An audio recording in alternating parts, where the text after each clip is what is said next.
எது கேட்டாலும் அதிமுக அதிமுக. அப்போ எதுக்கு நீங்கள் வந்து உட்காந்துருக்கீங்க? அரசு பள்ளி பயில்வதை பெருமை அதுன்னு விட்டுட்டாங்க.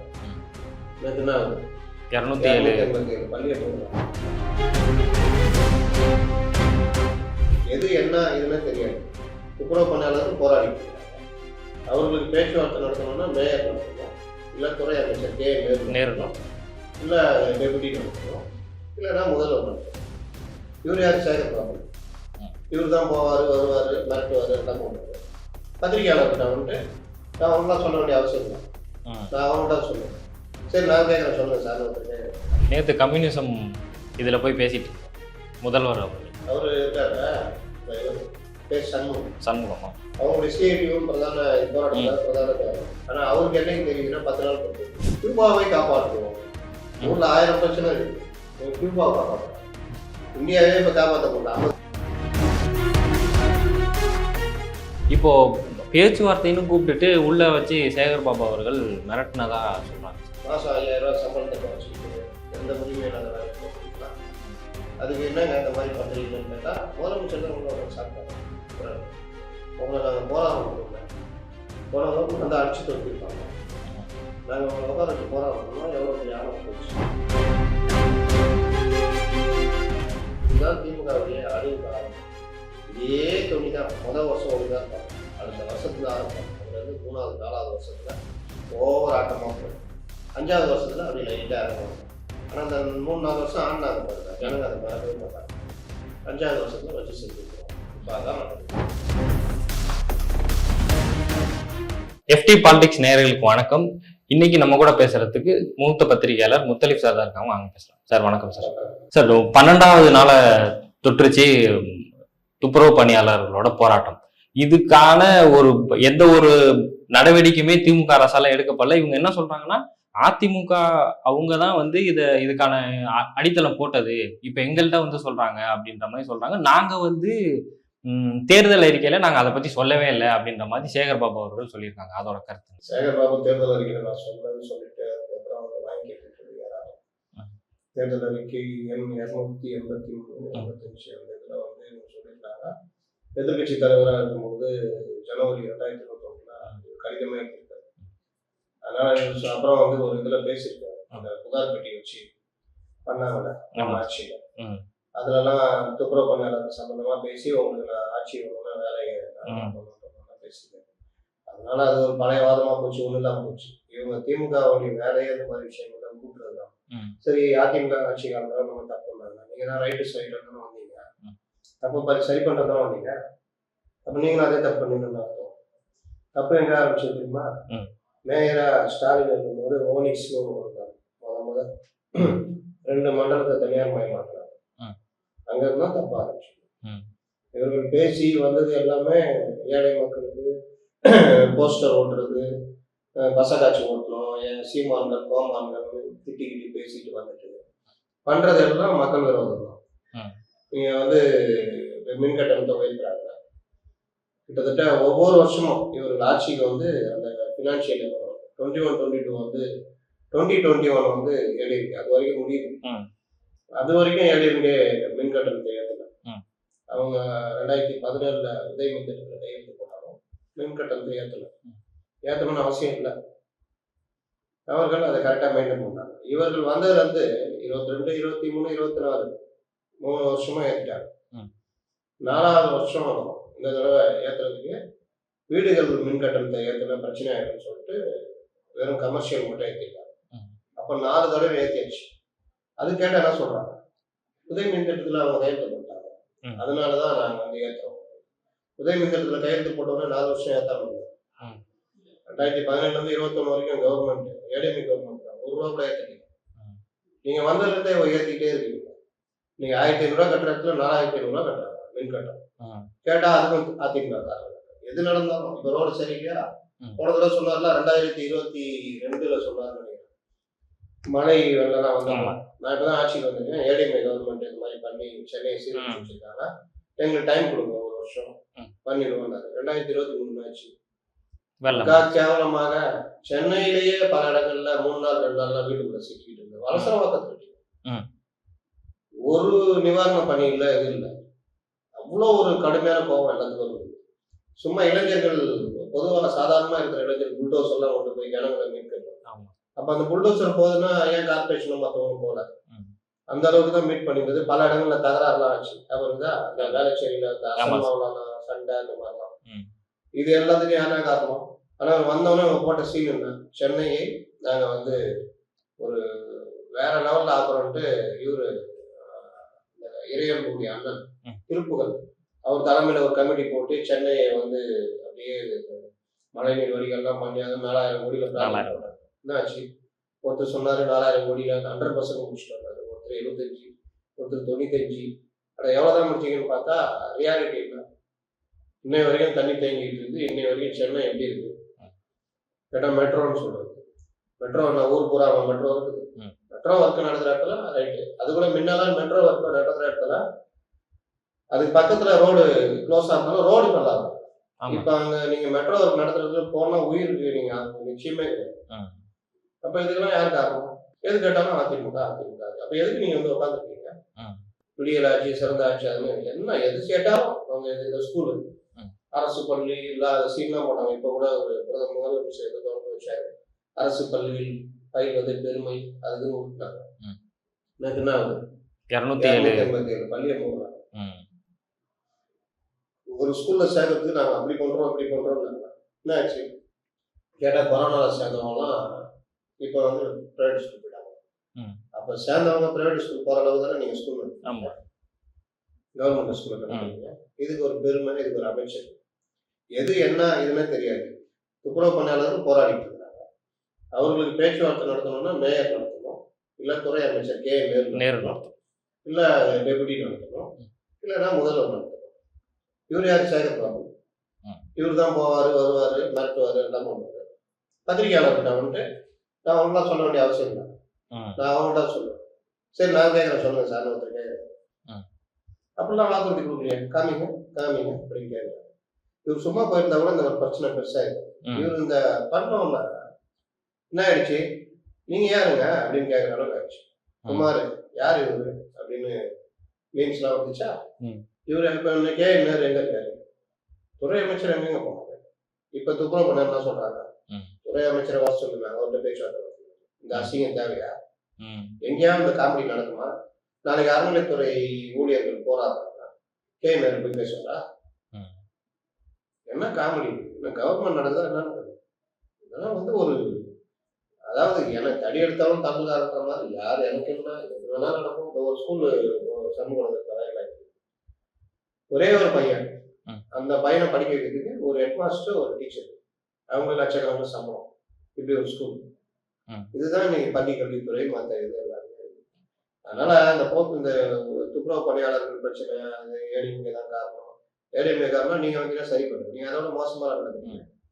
ராம்கேக்கு நான் ஒப்பந்தம் போட்டேன்னு அவங்க இது வரைக்கும் ஒர்க் பண்ணவங்க வந்து கார்பரேஷன் மண்டலம் 5-6 ஒர்க் பண்ணுவாங்கன்னா ஒப்பந்த ஊழியர்கள், கார்பரேஷன் எம்ப்ளாயோ கிடையாது. ஆனா ஒப்பந்த ஊழியர்களுடைய சம்பளம் கார்பரேஷன் வாங்கியிருந்தாங்க. அப்ப அவங்களுக்கு ஒரு நம்பிக்கை, என்னைக்கு இருந்தாலும் கார்பரேஷன் ஆள் எடுத்தா நம்மளை எடுத்துக்குவாங்க, நம்மளை கன்சிடர் பண்ணுவாங்க. நம்ம கார்பரேஷன் சம்பளம் வாங்கும்போது கரெக்டா வரும். அப்படி இப்படி பிரச்சனை இருந்தாலும் ஏதோ வேலையை செஞ்சுட்டு போகலாம். இப்போ இவங்க வந்தவொடனே அவங்க சொல்றதெல்லாம் பார்த்தா ரொம்ப வேதனையா இருக்கு. 100 பேர் வேலை செய்யறது 32 பேர் ஆட்குறை, 32 பேர் தான் வேலை.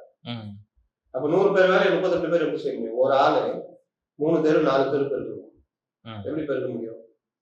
இவங்க கிட்ட தொடர்பை கொடுத்து பார்த்தா தெரியும். ஒரு வீட்டை பெருக்குன்னா பெருக்குவாங்களா? அப்போ இந்த மாதிரி லீவே கிடையாது. ஆமா சார். அதுக்கப்புறம் மகப்பேறு விடுப்போ மற்ற விடுப்போ எதுவுமே இல்லை.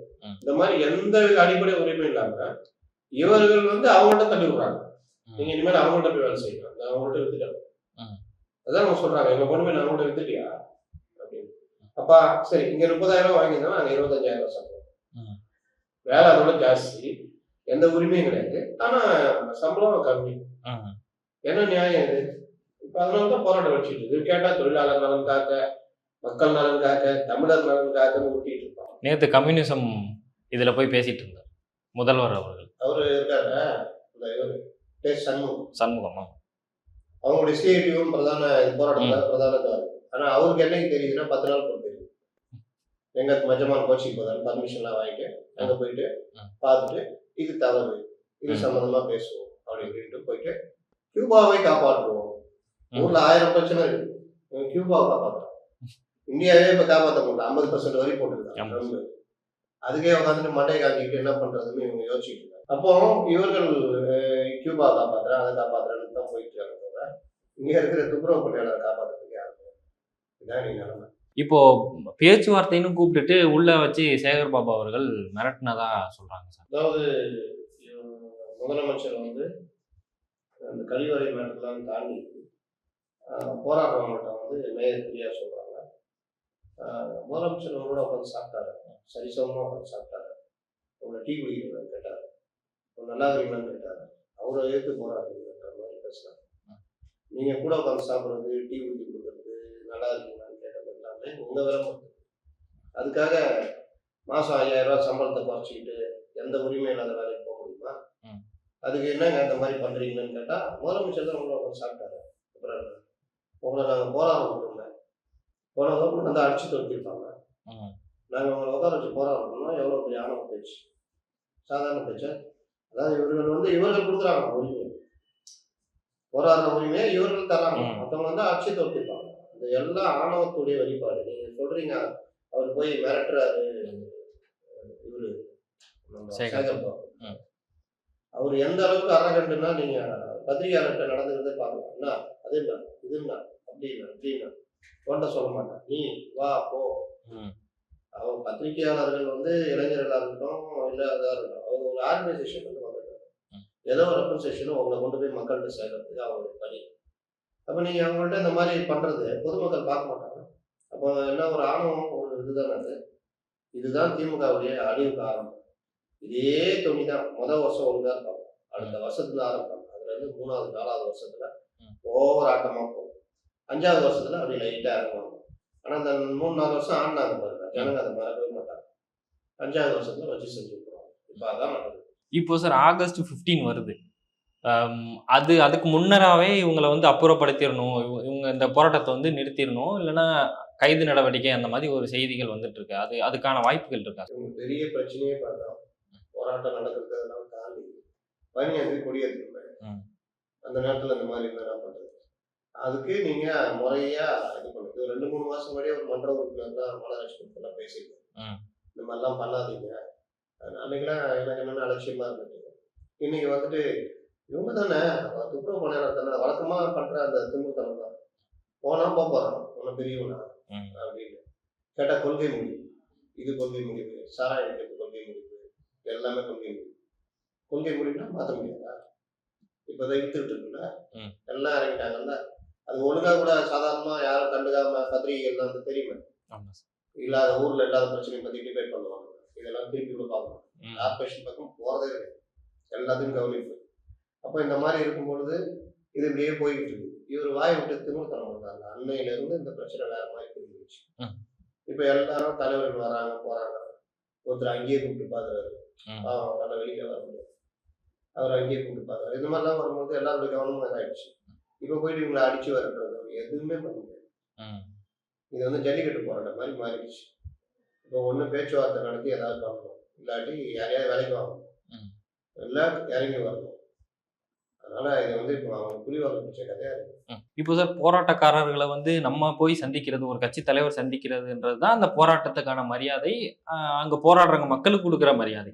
ஆனா இங்க வந்து 2026ல நான் வந்து சிஎம் ஆகிருவேன் அப்படின்னு சொல்ற ஒரு தலைவர் வந்து இவங்களை இங்க இருந்து அவரோட அலுவலகத்தை கூட்டிட்டு போய் பாக்குறதுன்றது வந்து எப்படி சரியா இருக்கும்? அவரு போராட்டக்காரங்கள் மேல வச்சிருக்க மரியாதை எந்த அளவுக்கு? நம்ம தலையெழுத்து இது போன்ற ஆட்களை பார்க்கணும். ஒரு 50 படம் 60 படம் வச்சுட்டு அது மூலயமா ஒரு டாப் ஸ்டார் இருந்தோம்னா ஒரு பெரிய இது மாதிரி இருந்துச்சு.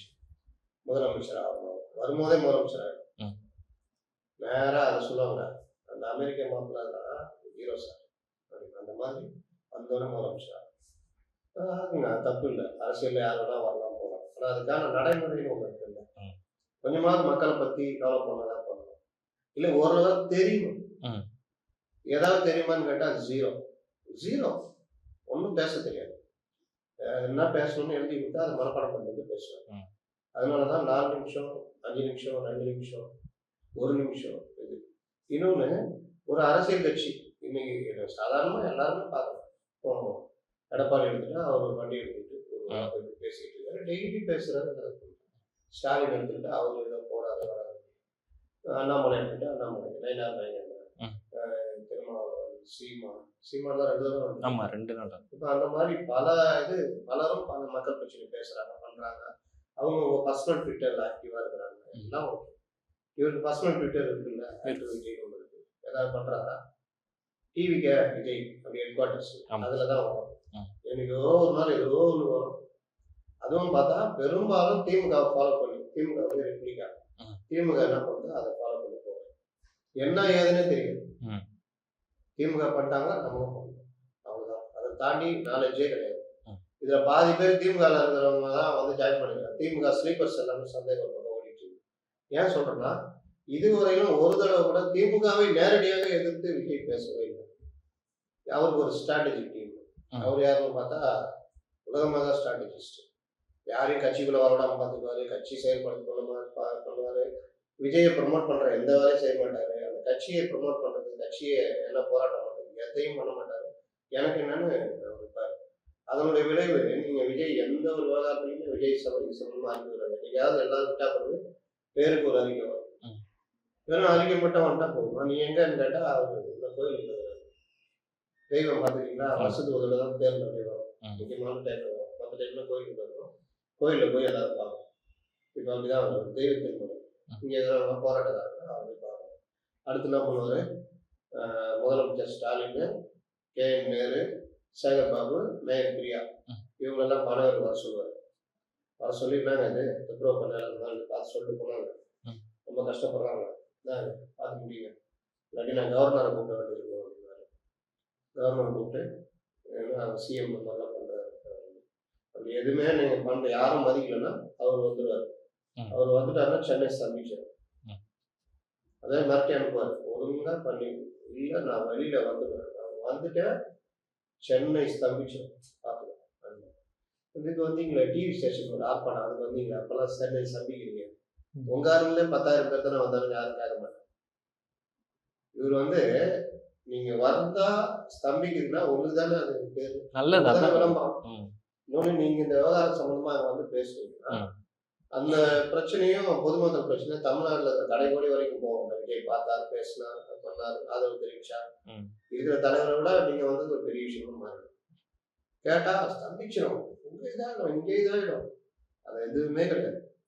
சரி, நீங்க அங்க கூப்பிட்டு பேசுனீங்க, பேசி முடிச்சவங்க வெளியில வந்து பத்திரிகையாளர் இந்த மாதிரி கோரிக்கை வந்தாங்க, பார்த்து பேசுனேன், இவ்வளோ ஒரு அநியாயம் நடந்திருக்கு. கேட்டால் திமுக அதிமுக ஆட்சிக்காரங்க வச்சு இவங்க தப்பு மாதிரி பார்க்குறாங்க, இவர்களுடைய சம்பளமே இவ்வளோ இந்த மாதிரி பண்ணுறாங்க, உரிமைகள் பறிக்கிறாங்க, இதெல்லாம் நான் ஏற்றுக்க மாட்டேன். நான் ஆட்சிக்கு வந்தால் ப்ரைவேட்டேஷன் கொடுத்த எல்லாத்தையும் மறுபடியும் கார்பரேஷன் ஆகிடுவேன், இவங்க எல்லாருக்கும் கார்பரேஷன் எம்ப்ளாய் ஆகிடுவேன். ஏதாவது ஒன்று பேசுங்க, பேசலாம்ல. அதை எதுக்கு அடுத்தது என்ன பிரச்சனைனா, இவரை இங்கே வர்றதுக்கு பத்திரிகையாளர்கள் சந்திக்கணும், எதையாவது கேட்பான், எதுவும் தெரியாது. கவின் அந்த கொலையில நம்ம எதுவுமே கேட்பான், நம்ம தான் மைக் போட்டா கேட்பாங்க, அவங்களுடைய அட்டை படம் என்னன்னு கேட்பான். அவங்க சீரியஸா பேசிட்டு இது மாதிரி இவர்கள் 5,000 ரூபா சம்பளம் கம்மியா கொடுக்குறாங்க, வேலையே பெண்களுக்கு அடிப்படை உரிமை கூட இல்லை, எல்லாம் சரி சார், அவங்க அடுத்த படம் எப்போ சார் நம்மளால இருப்பான். அந்த இதை வச்சு சாப்பிட்டு சுற்றுறாங்க, தர்பூசணி அவனை இவங்களே கூப்பிட்டு பேட்டி எடுத்து பெரிய ஆளாக. இப்போ அவன் பெரிய ஆளணும், அவன் யாருமே ஆர்மெண்ட் மாதிரி தான் ஏதாவது ஒரு பேசிக்கிட்டு ஏதாவது, அதுக்கெல்லாம் காரணம் இருக்குது. ஏன்னா அவர் லெவலில் தான் அவன் இருப்பான். அவன் கூப்பிட்டு நீங்கள் பேட்டி எடுத்துக்கிட்டு பெரிய ஆளுனா அவன் கருத்து கந்தசாமியை மாறுது, கருத்து கந்தசாமியை மாறினவர் கண்டதை பேசுவான், ஜாதிய வன்மத்தோட பேசுறான். அவன் இப்படி பண்ணி ஒரு சேனல்ல பிரச்சனை ஆகுதுன்னா எல்லா சேனலும் அதை கையில் எடுத்துக்கிட்டு அவனை கூப்பிட்டு உட்கார வச்சு வேணே வம்பு இருக்கு, அதை தனியா ஒரு கேண்டிடேட்ல எடுத்து அதை போட்டுக்கிட்டு பேச்சு ஏற்றுறாங்க. தெரியுதா நம்ம ஆளுங்க எப்படி இருக்காங்க? இதுதான் பிரச்சனை. அப்போ இந்த மாதிரி விவகாரங்கள், முக்கியமான விஷயங்கள் எதுல கவனம் செலுத்தணும், எதுவுமே கிடையாது. இது அந்த மாதிரி பண்றாங்க, கொண்டு வராங்கன்னா இதை நோக்கி தான் அடுத்து இன்னொருத்த எவனாவது பண்றாங்க, அதை நோக்கி ஓடுவோம், இதை நோக்கி ஓடுவோம் தான். இதை இவங்க போராடிட்டு இருக்காங்க, இவர்களை மெயின் ஸ்ட்ரீம் மீடியா கண்டுக்கலன்னா சமூக ஊடகங்கள் லைட்டாக பண்ண ஆரம்பிச்சாங்க. இப்போ இது கொஞ்சம் பிரபலமானவங்க எல்லாரும் பதநோக்கி ஓடி எல்லா யூடியூப் சேனலும் கண்டு பண்ணிட்டாங்க. ஏதோ ஒரு வகையில் நல்லது நடக்குது. இது என்ன பிரச்சனை அப்படின்னு பார்த்தீங்கன்னா, இப்போ விஜய் அவர் வந்து இந்த மாதிரி விஷயங்களை கேட்டிருந்தாரு பண்ணியிருந்தாருன்னா இன்னும் கொஞ்சம் பெருசாயிரும். வரல பத்திரிகையாளர்கள் சந்திக்கிறதுல பிரச்சனை முடிஞ்சிச்சு. அதோடைய விளைவு இப்போ அவர் விமர்சிக்கப்படுறாரு. அடுத்த மாநாடு தான் அவர் இருப்பாங்க. இன்னைக்கு தவைக்க தலைவருடைய நிலையாக ஒரு லெட்டர் பேட் ஒன்று ரிலீஸ் பண்ணியிருந்தாங்க சார் அவங்க கட்சி சார்பில். அதில் வந்து இப்போ என்ன விமர்சனம் ஆகுதுன்னா, முதல்ல தமிழகங்கள்ட்ட இருந்து காப்பாற்றணும், தமிழக வெற்றி கழகம்னு பேர் வச்சுட்டு அந்த வார்த்தைக்கான மரியாதையே போயிடுச்சு அப்படின்ற மாதிரி சொல்கிறாங்க. இது எப்படி சார் பார்க்குறேன்? தமிழக வெற்றி கழகமாக தெரியல. அது வந்து இவருக்கு எல்லாருமேங்க எடுத்தோடனே எல்லாருக்கும் எல்லாம் வந்துடாது. இப்போ நம்ம மேயர் பிரியா கொஞ்சம் தமிழில் பேசிட்டு இருக்காங்க. முன்னிட்டுன்றதுக்கு ஏதோ கொஞ்சம் வயல் ஆயிடுச்சு. நாங்கள் வந்து அவர்கள்ட்ட பேச்சுவார்த்தை நடத்துறோம். நாங்கள் அவர்களுடன் கலந்துரையாடல் வேற, பேச்சுவார்த்தை ரெண்டுமே வித்தியாசம். தமிழ்ல சின்ன வார்த்தை மாறினா அர்த்தமும் சேர்ந்து மாறும். ஒரு எழுத்து மாறினா கூட அர்த்தம் மாறும். உடம்பை பத்திரமாக பார்த்து கொள்ளவும்னு பெரிய லா போட்டீங்கன்னா பார்த்து கொள்ளவும், உடம்பை சின்ன லா போட்டீங்கன்னா உடம்பை பத்திரமா பார்த்து கொள்ளவும் அப்படின்னு வரும். வெள்ளம் சூழ்ந்தது அப்படின்னா பெரிய லா போட்டீங்கன்னா பிரச்சனை. சின்ன லா போட்டீங்கன்னா வெள்ளம் சாப்பிட்றோம், வெள்ளம் சூழ்ந்தது. நீ பசங்க சின்ன பசங்க எல்லாம் பாதி பேர் இந்த மாதிரி தான் தமிழை கொலை பண்ணிட்டு இருக்காங்க. தமிழ் வந்து ஒவ்வொரு எழுத்து கல்வி புள்ளி எடுத்துட்டீங்கன்னு வச்சுக்கோங்க, கலவியாயிடும். கலவினா வேற அர்த்தம். கல்வி, அவன் கல்வி பயின்றான்ற இடத்துல புள்ளி எடுத்துன்னா கலவி பயின்றாங்க. அப்புறம் அந்த நண்பன் படம் மாதிரி ஆயிடும். சின்ன வார்த்தை இருக்கு. அந்த மாதிரிதான் பேசிட்டு இருக்காங்க. இவர்கள் அதுல ஒண்ணு. இவர்களுக்கு வந்து என்ன பிரச்சனைனா, இவங்க நல்லா 200 டிக்கெட் 500 2000 வித்துக்கிட்டு மன்றம் வேலைக்குன்னு சுத்திட்டு இருக்காங்க. ஏதோ ஒரு விபத்துல ஒரு கட்சி ஆரம்பிச்சிட்டாங்க. கட்சி ஆரம்பிச்சா அதற்குரிய ஆட்கள் அந்த அது கூட சேர்த்துக்கணும். முஸ்லிக்கு அது பிரச்சனை. சேர்த்துக்கிட்டா நம்மளோட அறிவாளி வந்துட்டாங்க, நமக்கு சிக்கல் வரும். சாதாரண உன்னோட பெரிய ஆளா இருக்கும். அப்போ அவரு யாரையும் சேர்க்கூடாம பார்த்துக்கலாம். வெளியில இருந்து அப்படி இப்படின்னு ஏதோ அதையும் மீறி ஆதவ மாதிரி போட்டு வந்துட்டாங்க.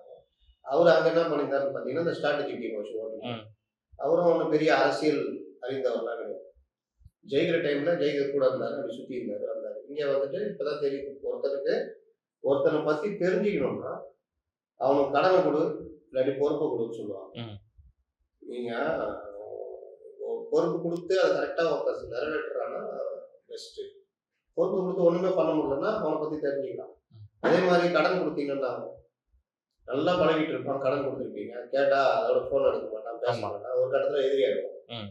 அந்த மாதிரிதான் இவர் ஒரு தெரிஞ்சுக்கணும் அப்படின்னா, இவர் வந்து ஒரு மன்றத்துல சாதாரணமா இருந்தார். அவருக்கு இப்போ பொதுச்செயலாளரை போட்டது கூட பிரச்சனை இல்லை. நீங்க உங்க தகுதி அதுக்கப்புறம் வளர்த்துக்கணும். டெய்லி விஷயங்களை படிக்கணும், டெய்லி அரசியலை பார்க்கணும். அவரு அறிக்கை விடியா நான் விடுறேன்னு விடணும். இவருக்கு போலீஸை பார்த்தாலே பயம், சின்ன விஷயத்துக்கு கூட பயம், திமுக எதிர்க்க பயம். இப்போ விஜய் நான் சொன்னதில்ல, திமுக எதிர்த்து எந்த ஒரு இதுவும் பேசுனதே கிடையாது. இன்னொன்று விஜய் கிட்ட ஒரு நம்பிக்கையான வார்த்தையே வந்தது கிடையாது. இப்போ எடப்பாடி போறாரு, நான் ஆட்சிக்கு வந்து அதை பண்ணுவேன், லேப்டாப் கொடுக்கல, நான் ஆட்சிக்கு வந்தா லேப்டாப் கொடுப்பேன், நான் ஆட்சிக்கு வந்தா தாலி கிட்ட வந்துடும், நான் ஆட்சிக்கு வந்தா நம்பிக்கையான வார்த்தைகள் வருதுல்ல. என்னைக்காவது விஜய் இருந்து வந்திருக்கா சொல்லுங்க? இவர்கள் எல்லோரும் ஏதோ ஒரு இது ஆரம்பிச்சிட்டாங்க, அப்படி சுத்திட்டு இருக்காங்க. அப்ப மேடை பேச்சு கூட இவங்களுக்கு அந்த இது பேச வரல, அது பிராக்டிஸ் பண்ணணும். நீங்க திடீர்னு போய் ரோட்ல யாரையா மைக் போட்டிங்க வச்சுங்களேன், அவன் திடீர்னு தூய தமிழ் போயிடும். அவ்வளவுதான் சாதாரணமா பேசிட்டு இருப்பான். என்ன தெருவில் சாக்கடை ஓடுதுங்க, அதோட இதை மைக்கை போட என்ன பண்ணுவான்னா, எங்கள் தெருவில் கழிவு நீர் ஓடிக்கொண்டிருக்கிறது, இதை இப்படி பேசுவான். சாதாரணமா பேசாலும் பேச மாட்டோம். ஏன்னா திடீர்னு போட்டா அவனால பேச வராது. இதே கொஞ்சம் நல்லா இது பண்றாங்கன்னா அந்த இடத்துல இந்த மாதிரி நடக்குதுங்க, சாக்கடை அழைப்பு இருக்குது, கழிவு ஆறா ஓடிட்டு இருக்குது, ஜனங்கத்துல பார்க்காம போறாங்க. இதுதான் பிராக்டிஸ். எதுவுமே பண்றது கிடையாது. கூடிய உட்காந்து பேசுறது, அறிக்கை விடுறது. இந்த விர்ச்சுவல் வாரியர்ஸ்னு ஒரு ஆட்கள் அந்த சமூக வலைதளத்தில் இருக்கிறவங்க வச்சுக்கிட்டு எதையாவது போட்டு விடுறது, ஏதாவது கேட்டா ஏதாவது பேசுவது. அதுதான் பிரச்சனை. துப்புரவு பணியாளர்கள் போராட்டத்தை குறித்து ஒரு டிவிகேவோட அஃபிஷியல் பேஜ் ஒன்று, அந்த நபர் வந்து என்ன போடுறாருன்னா, நான் வந்து டிவிகேல இருக்கிறதுக்கு பதிலாக நாம் தமிழ்ல இருந்து மக்கள் சேவையாவது பார்த்துடலாம் அப்படின்ற மாதிரி நான் இன்னையிலேருந்து வெளியே போகிறேன் அப்படின்னு போட்டதுக்கு அவர் கீழே வந்து கமெண்ட் பண்ணுறாங்க, ரொம்ப கொச்சையான வார்த்தைகளை யூஸ் பண்ணி டிவிகே தொண்டர்கள் கமெண்ட் பண்றாங்க. இந்த மாதிரி நீங்க விர்ச்சுவல் வாரியர்ஸ்னு சொல்லிட்டு அவங்கள ஒரு நெறிப்படுத்தாம நீங்க எதை சாதிக்க போறீங்கன்ற ஒரு கேள்வி இருக்கு. இவங்க நினைச்சிட்டு இருக்கிறாங்க அந்த சமூக வலைதளத்திலே கட்சி நடத்திட்டு இன்னைக்கு ட்விட்டர்ல இன்ஸ்டால இருக்கிறவங்க 30% இங்கே இருக்கிறவங்க கிடையாது, வெளிநாட்டில் அங்கே போட்டுட்டு இருக்காங்க. 30% ஓட்டே போடுற வயசே இருக்காது. மீதி 30% இருக்காங்கன்னா அவங்க தாவையாக தான் போடுவாங்க, என்ன பொலிட்டிகளுக்கு தெரியாது. ஒரு 10% வேலைக்கு பார்த்துட்டு இதான் இன்னைக்கு இன்ஸ்டாவுடைய நிலைமை. ட்விட்டரும் கிட்டத்தட்ட அது மாதிரி தான். இவங்க இதை பேசுறது இதெல்லாம் நீங்க பாத்தீங்கன்னா இந்த சர்வே எடுக்க போனவங்களாம் கேட்டா பல மாவட்டங்கள், தென் மாவட்டங்கள்லாம் விஜய் கட்சி ஆரம்பிச்சது தெரியும். ஒருத்தர் சர்வே எடுக்கணும் பேசிட்டு இருக்கும்போது கேட்டேன் எப்படிங்க இருக்குது, ஏடிஎம்கே எப்படி இருக்கு, டிஎம்கே எப்படி இருக்கு. அப்போ ஒவ்வொரு தொகுதியும் சொன்னார், இந்த தொகுதியில் எப்படி இருக்குங்க, இங்க இந்த பிரச்சனை, இந்த இடத்துல கேண்டிடேட் இப்படி போட்டாதான் இருக்கவங்க எல்லாம் பேசுறேன். சரிங்க, தாவேக்கா எப்படி இருக்குங்க சார்? தாவேக்கா சில நகரப்புறங்கள்ல இளைஞர்கள் கொஞ்சம் இருக்கிறாங்க, இது பண்றாங்க, அதெல்லாம் ஜெயிக்கிற வாக்கு கிடையாது. ஒரு 20,000 வாக்கு வாங்க கூட வாங்கிட்டு போவோம். 20,000 வாக்கு வாங்க போவோம். ஜெயிக்கிறதுனா 70 1 லட்சம் வரணும், அந்த மாதிரி வராது சார். கொஞ்சம் தெரியுது. ஆனா கொஞ்சம் டீப்பா இன்டீரியரா போயிட்டா பல பெண்களுக்கு கட்சி ஆரம்பிச்சதே தெரியல. விஜய் கட்சி ஆரம்பிச்சாரான்னு கேட்கறாங்க. இதான் நிலைமை அப்படின்றாங்க. ஏன்னா இவர்கள் மக்கள் மன்றம் தான் வந்துட்டு இருந்தாங்க. இவன் ஒரு துண்டா புதுசா போட்டா அந்த ஸ்பெயின் நாட்டுக்குரிய துண்டா போட்டு வரா போலன்னு சொல்லிட்டு வந்துட்டு போனா ஏதோ ரசிகர் பண்றோம். பிள்ளைங்க நல்லா டிக்கெட்லாம் கேட்டா டிக்கெட் கொடுக்கும், கொஞ்சம் கூட திட்டு வாங்கினாலும் டிக்கெட் கொடுக்கும். அது மழை காலத்துல ஏதாவது பிஸ்கெட் பிரெட்லாம் கொடுக்கும் அப்படின்னு தான் பாக்குறாங்க. தவிர தாவேக்கா அதுடைய மாவட்ட செயலாளர் இவரு இந்த கட்சி அந்த மாதிரிலாம் யாரும் இப்போ வரைக்கும் பார்க்கலன்றது தான் நடைமுறை. அதுக்கு காரணம் இவர்கள் கொண்டு போய் சேர்க்கணும். ரெண்டாவது இவர்கள் பண்ற காரியம் என்னன்னா இந்த ஆதரவர்களை கண்டுபிடிச்சு பூத் கமிட்டி கூட்டம். பூத் கமிட்டி கூட்டம்ன்றது ஒரு இதுவே கிடையாதுங்க. அதெல்லாம் பொலிட்டிக்கலா இருந்திருக்கேன். திமுகவோ அதிமுகவோ ஒரு வார்டுல வட்ட செயலாளர் இருப்பாங்க, வார்டு கவுன்சிலர் தனியா இருக்கும். இவங்களுக்குள்ளேயே சண்டை நடந்தது. இந்த வட்ட செயலாளர் கீழே, அந்த வட்டத்துக்கு கீழே ஒரு 50 தெரு இருக்கும். 50 தெருலையும் ஒவ்வொரு தெருலையும் ஒரு 10 பேராவது கட்சிக்காரர் இருக்கும். திமுக அதிமுகன்னு இருக்கும். இந்த 10 பேர்ல ஒரு 4-5 பேர் அந்த தெருவில் ஃபுல்லாவே தெரிஞ்சு வச்சிருக்கும். ஏதாவது கரெக்ட் வரல, அது வரலன்னா பகுதியிட்ட பேசுவான், அது பண்ணுவான், அதிகாரி கூடுவான், பள்ளங்கள்லாம் தோண்டி தான் வந்து நின்றுவான். ஏதோ அவர் சொல்லிதான் வேலை நடக்கிற மாதிரி இப்படிலாம் சீன் போட்டு வைப்பாங்க. ஏன்னா அவங்க ஏரியால கட்சிக்காரர் ஆகுது தெருவில். அப்ப அவனுக்கு இந்த தெருவில் இவன் ஓட்டு போடுவான், ஓட்டு போட மாட்டான். இவன் தேர்தல் வந்தா லீவ் போட்டு ஊருக்கு போடுவான், இவன் ஏடிஎம்கே போடுவான், இவன் வந்து பொதுவா இருப்பான் அந்த டைம்ல. இப்படி எல்லாரையும் தெரியும். இந்த மாதிரி ஆட்கள் தான் இந்த முன்னெல்லாம் ஓட்டு வெரிஃபிகேஷன் வருவாங்க கட்சிக்காரங்க. அதுக்கப்புறம் பூத் ஸ்லிப் கொண்டு தருவாங்க. அவங்க சின்னத்தை அச்சடிச்சு கொண்டு வந்து கொடுத்துட்டு போவாங்க. நம்ம அதை எடுத்துட்டு அந்த சின்னத்தை கிழிச்சுட்டு எடுத்துட்டு போனா கொடுத்து வாங்கலாம். அந்த மாதிரிலாம் இருந்தது. அப்புறம் தேர்தல் ஆணையம் இப்போ சமீபத்தில் தடை வச்சுட்டாங்க. அப்போ வீடு வீடா வெரிஃபிகேஷன்லாம் போவோம். இந்த மாதிரி போறவங்க தான் அந்த தெருவில் இருக்கிற ஆட்கள்ல அதுல சண்டை நடக்கும். நான் உதாரணம், ஏன்னா அவங்க துட்டு கிடைக்கும், சாப்பாடு, பிரியாணி, கவனிப்பு. அப்ப அதுல என்ன பண்ணுவோம்னா ஒரு 10-20 பேர் அந்த தெருவில் இருக்கிறோம். அந்த பாகத்துல ஒரு 4-5 பேர் வெளியில டேபிள் போட்டு உட்காருவோம், ஒரு 2 பேர் 3 பேர் உள்ள போய் உட்காருவோம். அதுல ஒருத்தன் வந்து மாத்திக்குவாங்க மத்தியானத்துக்கு மேல. இதுல இவங்க ஆளு ரொம்ப அதிகமா இருக்கிறதுனால சுயேட்சையா நிக்கிறாங்கல்ல, நிக்க வைப்பாங்க. அவங்களுக்கு ஒரு 4 ஏஜென்ட் பூத் ஏஜென்ட் இருக்கும். அதுவும் டிஎம் காரன் தான், இல்ல ஏடிஎம் காரன் தான் அந்த கட்சிக்காரன். அவங்களும் அதுல அவங்க சுயேட்சை சாப்பிட்டா அவங்க உள்ள போய் உட்காருவாங்க. இப்படி பார்த்தா டிஎம்கே 3-4 பேர் அந்த தெருவில் அந்த ஓட்டு போட வந்தா அவனுக்கு கிளீனா தெரியும். இப்படிலாம் இருந்தது. இப்படிதான் நடைமுறை. இதுல நீங்க புதுசா பூத் ஏஜென்ட் கூட்டம் நீ வா நடலாம், ஒண்ணுமே அது ஒரு இதுவே கிடையாது. அதை ஒரு பிரதானமா பண்ண. இன்னொன்னு இந்த ஆப் செயலி உறுப்பினர் சேர்க்கறது. உறுப்பினர் சேர்க்கறதுன்னு பார்த்தா நீங்க போய் ஒரு வீட்டுல போய் இவங்களுக்கு டார்கெட் கொடுத்துட்டா அவன் என்னதான் பண்ணுவான்? அந்த தெருவுல ஒரு 100 வீடு இதுனா 100 வீடுகளும் சேர்ந்துருவாங்க. எவனா ஒருத்தர் இருப்பான், அந்த சினிமா பாத்திரம் இருப்பான், அதுல எல்லாருமே வெட்டி அரிசியில இருப்பாங்க. இந்த மாதிரி பல விஷயங்கள் இருக்கு. ஆனா இவன் போய் வீட்டுல போய் அக்கா சொல்லுக்கா உன் பேர் போட்டுக்கிறேன்க்கா, ஏய் என்னடா இது, நான் எங்கடா அக்கா இது கொடுத்துறாங்கக்கா, நான் என்னக்கா பண்றது சொல்லுங்கக்கா, அண்ணன் பேர் சொல்லுக்கா அப்படின்னு போட்டு ஒரு வீட்டு வருவான். இவனா ஓட்டு போடுவாங்க. இந்த மாயையில தான் டிஎம்கேவும் சரி தாவேகாவும் பண்ணிட்டு இருக்காங்க. இது எல்லாமே இவர்களை ஏமாற்றி கொண்டு. அப்ப தாவேகா அடுத்த கட்டத்தில் நகரத்துக்கான எந்த ஏற்பாடுமே இல்லை. ஒரு மாவட்டம்னா ஒரு 6 தொகுதி 7 தொகுதி இருக்கு. ஒரு மாவட்ட செயலாளர் கீழே 5 தொகுதி 6 தொகுதி வருதுன்னா அவன் எவ்வளவு வெயிட்டா இருக்கும், எவ்வளவு இதுவா இருக்கும். ரெண்டாவது அந்தந்த தொகுதியிலேயே இவங்க பிரபலமா இருக்கும். இவங்க வந்து இந்த ஏரியால தாவேகா இது இவர் தான் நிற்க போறாரு. இப்படி எதுவுமே இல்லாமல் 234 தொகுதியில திடீர்னு போய் இவங்க என்ன பண்ண முடியும்? ரெண்டாவது தேர்தல் தான் பணம் செலவழிக்கணும். திமுக அதிமுக வேட்பாளர் இருப்பாங்க, வசதியா இருப்பாங்க. அது ஒரு 10 பேர் போட்டி போடுவோம். அதில் நீ எவ்வளோ செலவழிக்கணும்னா அதில் ஐஎஸ்எஸ் செலவழிக்கிற வேணா, அந்த மாவட்டத்தில் ஜாதிக்காரன் அதெல்லாம் பார்த்து கொடுப்பாங்க. சில பேர் அவனே கண்டினியூ ஆகும், சில பேர் அவன் கண்டினியூ ஆகலாம், அவன் பிள்ளைய கொண்டு வந்து இன்னொரு தொகுதி நிற்கும். இந்த மாதிரிலாம் இருக்குது. ஏடிபியிலும் சரி டிஎம்பியிலும் சரி. உங்கள்கிட்ட என்ன இருக்குது? இவ்வளோ நாள் அவங்க மட்டத்தில் இருந்து டிக்கெட் எடுத்துக்கின்னு அப்படி சுற்றி இந்த பசங்க சாதாரண ஆட்கள் அவங்களை கொண்டு போய் வேட்பாளர் பிரச்சனை பண்ணுது. குறைந்தது 5 கோடி ரூபாய் செலவு பண்ணுது. சும்மா வெளியே சொல்லிக்கலாம், இது அந்த குறைந்தது 5 கோடி, அட்லீஸ்ட் 2 கோடி எங்க போவான்? சில பேர் என்ன பண்ணா, வீடு இருந்தா வித்துட்டு அவன் நம்பிக்கிட்டு இருக்கான். விஜய் முதலமைச்சர் வித்துட்டு நிற்பான். எலெக்ஷன் ரிசல்ட் பார்க்கும்போது 2 கட்சியும் பெரிய கட்சியில ஏதோ ஒரு ஜெயிக்கும், யாரோ ஒரு கட்சி இவங்களால தோற்றுக்கும். ஏன்னா 20,000 15,000 ஓட்டுவாங்க, அவ்வளவுதான் லாபம். நாம் தமிழர் கட்சி எப்படி 8%, ஆனால் எம்எல்ஏ 0. சேம் அதே தான் நடக்கும். அப்போ தோண்டு போயிடுவாங்க. அடுத்த கட்டமும் அடுத்த வருஷம் நகர்த்துறதுக்காக வேறுபாடு இருக்காது. ஏன் என்ன சொல்றேன்னா, இவர் இப்பவே இவ்வளோ அடுத்தடுத்து டெய்லி பிரச்சனை வந்துட்டே இருக்கும். அப்ப இவர் லட்டு மாதிரி டெய்லி பிரச்சனை கிடைக்குது, அதுல அரசியல் பண்ணாம இவர் பணம் ஒழிஞ்சிட்டு உட்காந்து இப்பவே எப்படின்னா, தேர்தல் முடிஞ்சோன்னா டப்புன்னு ஒரு வெறுமை வரும். இதோட 2029 பார்லிமெண்ட் தேர்தல், அது என்ன பார்லிமெண்ட் தேர்தல் அப்படி ஆயிடும். அப்புறம் 2031 5 வருஷம். அப்ப என்ன பண்ணுவாரு? படம் நடிக்கிறது. ஆமா, அட்லி கூப்பிடு, பிரச்சனை கூப்பிடு, லோகேஷ் கனகராஜோட கூலி எடுத்து நல்லா ஓடுறாங்க. அப்ப தொண்டர்கள் இதுதான் அந்த கட்சியுடைய நிலைமை. ஏன்னா இவர் ஹோம்ஒர்க் எதுவும் பண்ணல, எதுவுமே பண்ணாம போய் பரீட்சை எழுத முடியும். 2 வீட்லயும் உட்காந்து எழுதிட்டு பரீட்சை எழுதுறான், ரிவிஷன் எழுதுறான், டெஸ்ட் எழுதுறான், டெய்லி ஏதோ பண்ணிட்டே இருக்கான். நீ உட்காந்து தூங்கி இருக்கிற, டிவி பார்த்துக்கிற, எல்லாம் பண்ற. கேட்டா நான் தான் ஸ்கூல் ஃபர்ஸ்ட் எல்லாம் பாருன்ற. எப்படிடான்னு கேட்டா இதெல்லாம் கேட்காது. இப்படிதான் நாங்கள் தான் எனக்கு டீச்சர்லாம் ஆதரவு இருக்குன்றான். என்ன பண்றது? உங்க பதிலுக்கும் உங்க நேரத்துக்கும் ரொம்ப நன்றி சார்.